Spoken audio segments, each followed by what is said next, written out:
cannot remain stagnant and get stuck in the morass of yesterday's passions and prejudices. The mind must keep abreast of the machine. Otherwise, humanity is likely to fall into this yawning abyss and convert the blessings of recent industrial progress into a curse. In the end, I must refer to Jaipalji, who has been my colleague in our cabinet for 10 years and a lawmaker for 45 years, and I wish to congratulate him on this extraordinary intellectual achievement.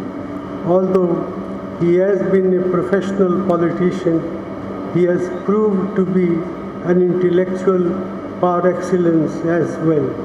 I do hope and trust that this will set a new trend in Indian politics. Thank you very much.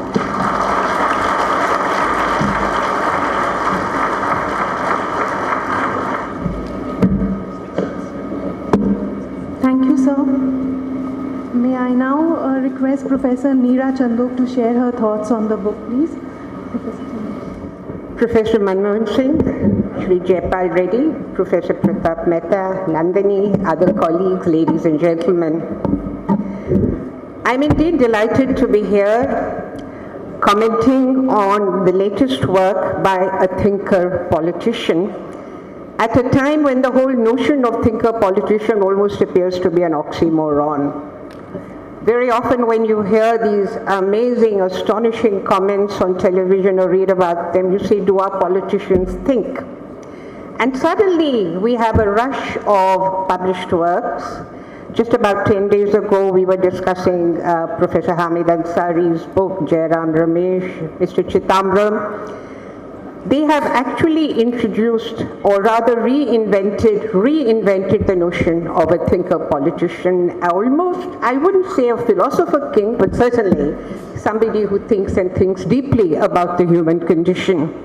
So many congratulations, Mr. Jaipal Reddy. I am really very happy that you have joined, or rather reinforced your status as somebody who's very clear, very unambiguous about the stance that he takes. And when he refers to his own speeches in Parliament, I am really impressed by the clarity, by the historical perspective that he brings upon situations. He tells us where we have come from, where we are at the present, and where we are likely to go in the nearby future.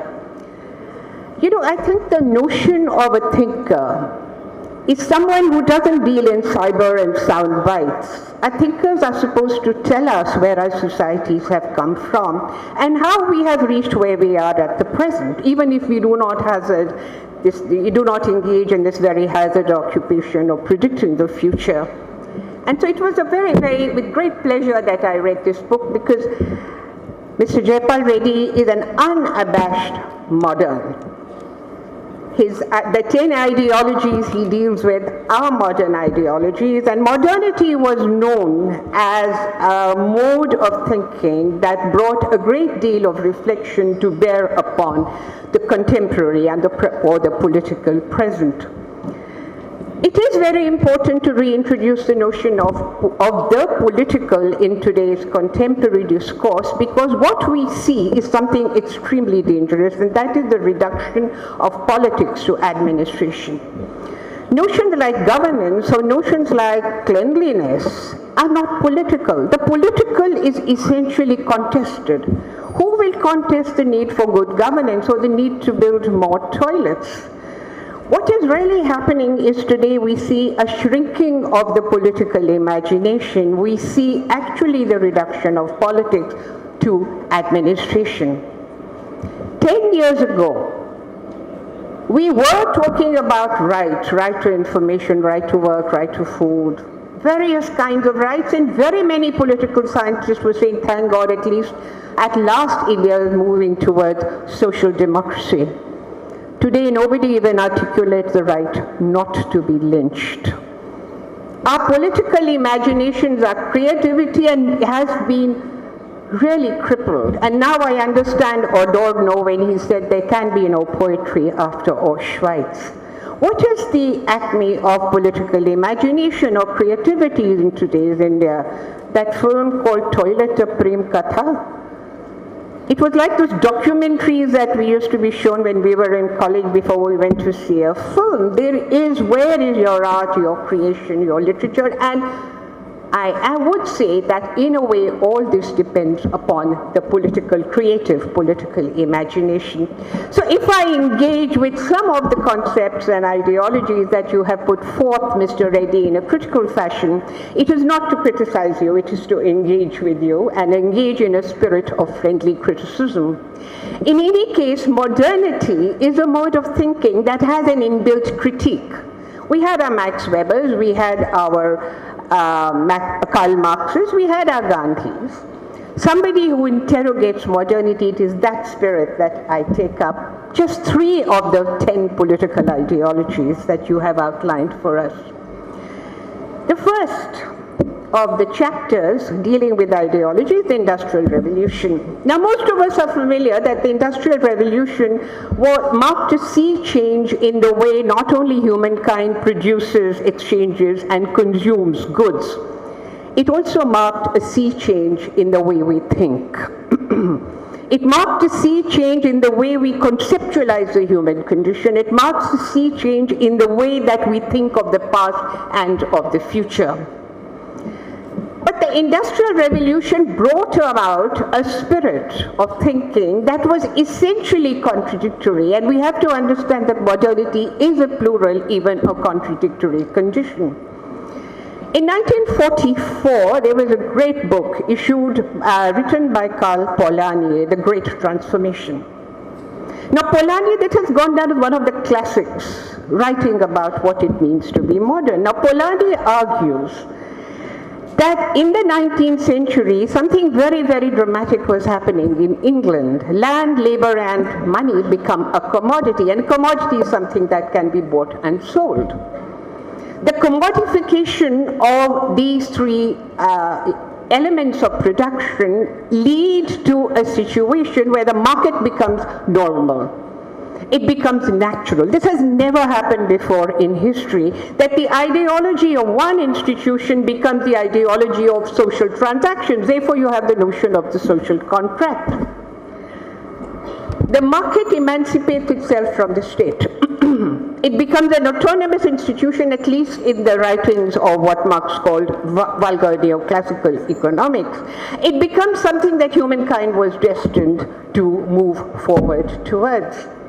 But the market, the notion of profit, and Marx says very clearly, profit, that is their Moses and their prophet, creates suffering on such a large scale that there is a counter movement. So he speaks of a double movement in history. This counter movement, born out of suffering of the working classes, actually re-embeds the economy in the state. And you have the making in the 20th century, middle of the 20th century, of the social welfare state of social democracy in Scandinavia. Now, Polanyi he's no Marxist, but he is talking about the counter movement in history, how a thesis always generates its antithesis. And in a way, you have the creation of a workers' struggle, what Polanyi probably did not think about in 1944. And 1944 was the height of the social democratic state, of the welfare state in England. That capital, once unleashed, cannot be controlled. Look at the way the Industrial Revolution is closely connected to colonialism. And we have to remember Rosa Luxemburg, that capitalism reinvents itself in new forms, and in every form it needs land, it needs labor, it needs market, it needs raw material, which leads to colonization of the rest of the world. It's very much connected to the Industrial Revolution. Now, in a way, the movement of capital in the 1990s acquires the kind of momentum we have again never seen in history. Capital crosses national borders so easily, And the net effect of it is the complete demolition of what Manuel Castells has called the standard employment contract. The standard employment contract was one after decades of struggle by the working classes, where you had a minimum wage, you had some protection, you had social networks. In the 1990s, you see the rollback of social protection, you see the rollback of whatever the working class had achieved through relentless struggle. And today we no longer have the proletariat, we have what Guy Standing has called the precariat. We have a situation where within the formal working class, you have informalization. A lot of work has been done on the Tata steel industry in Jamshedpur. Now, Tatas were known for social protection, and today the children of workers who had been promised a pension or a provident fund are on contract.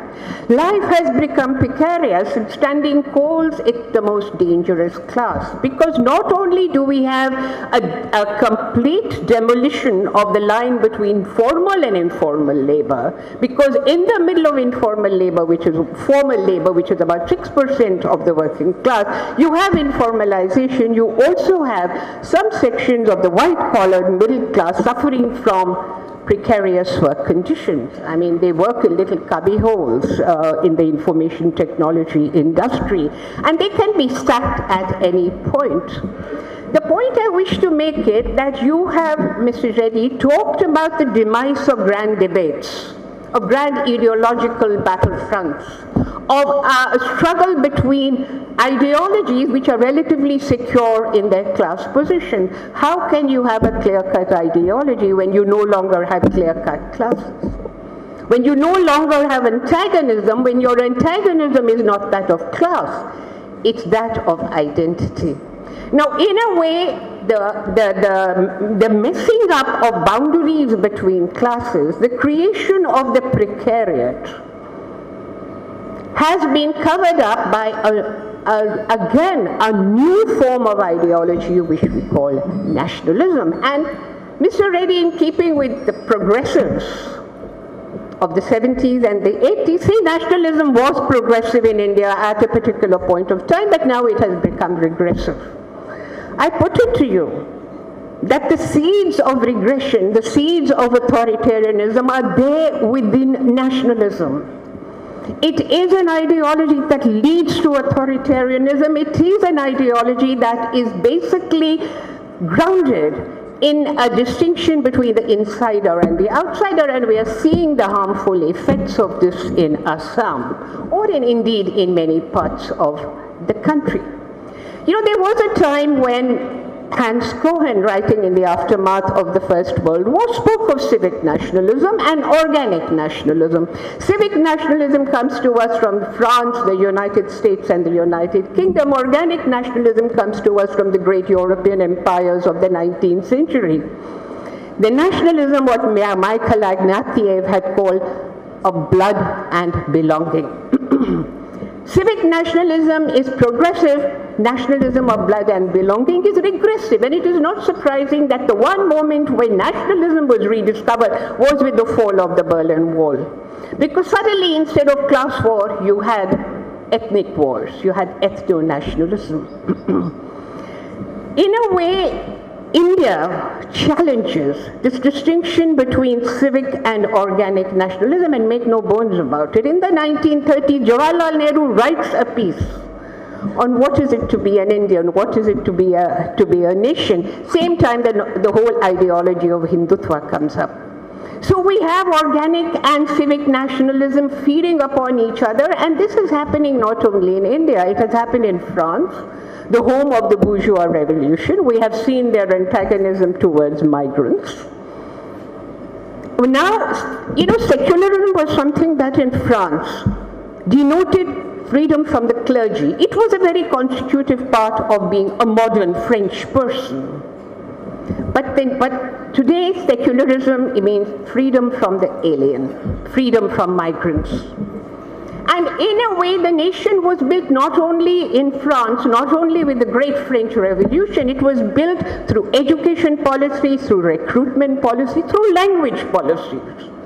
Hundreds of dialects in France were destroyed, as they were destroyed in Italy when they create this French nation. Eric Hobsbawm has written that within the civic imaginary that nationalism is based upon citizenship, you have an idea of a people. Now, the people is one of the most gigantic political fictions to be invented by the ruling class. It has substituted for the divine right of kings. Anything that you want to do, you legitimize it by who are the people. I mean, Ivor Jennings had said, this is ridiculous to say let the people decide, because before the people decide, somebody has to decide who the people are. And we all know who is deciding who the people are. In England, in a post-Brexit liberal democracy, you have the most atrocious forms of racism as is happening in the United States. Am I too close? Yeah, I'm finished. So in a way, these forms of nationalism which are substituting, which are replacing ideologies of humanity, ideologies of solidarity. When did we last hear the word solidarity? We only speak of blood and belonging. Now, in a way, I think solidarity died with the Frankfurt Critical School. Now, in a way, nationalism has not only destroyed our idea of what it means to be human, nationalism has also crippled democracy. Democracy, Mr. Reddy has written in his chapter, everybody was astounded how did India become a democracy.